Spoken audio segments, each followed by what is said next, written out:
was because we agreed on an agenda and on a program that would transform this nation.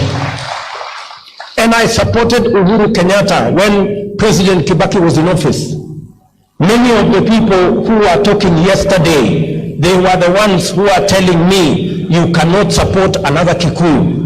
And I told them, I am not supporting Uhuru Kenyatta because of this tribe. I am supporting Uhuru Kenyatta because we have a plan that will transform this nation.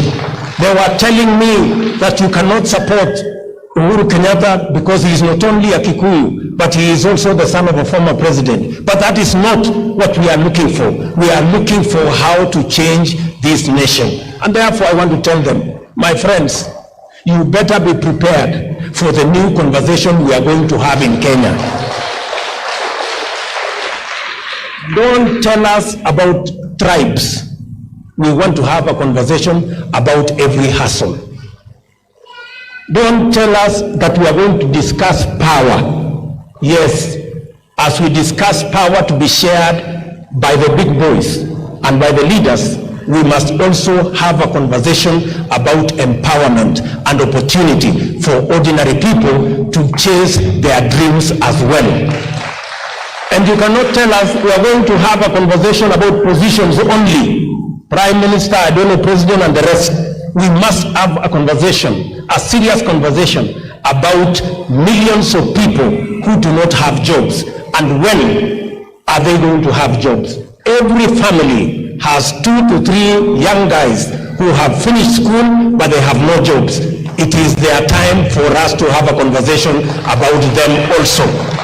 And therefore, when we say, for the first time in Kenya, we are going to have a conversation that will involve everybody, an inclusive conversation. Don't drive us the narrative of exclusion, of telling us about tribes and tribal chiefs.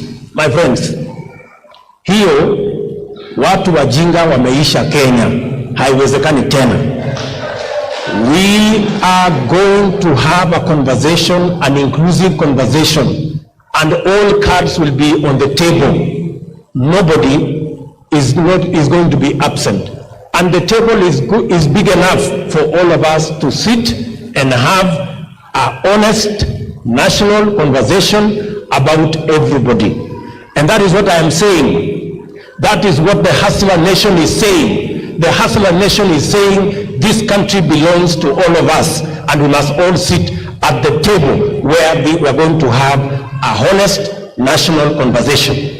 And let me say this for the record. It is not a must.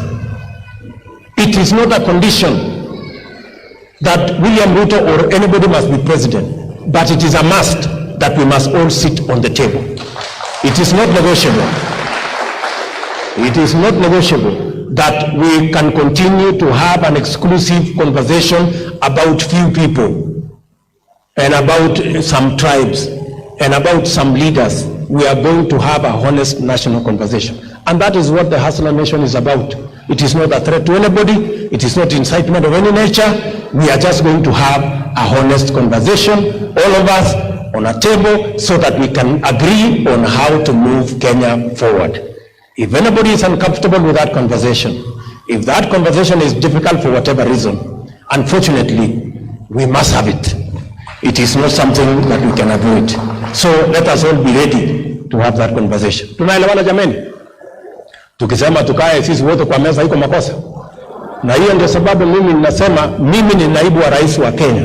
So ile mimi ninasema sio ya kwamba nimekumbuka hapa. Hiyo ni maneno, najua what I am saying. Na mimi najua inawezekana. Sijui kama tunaelewana. Tuko pamoja? Tutatembea hii safari pamoja.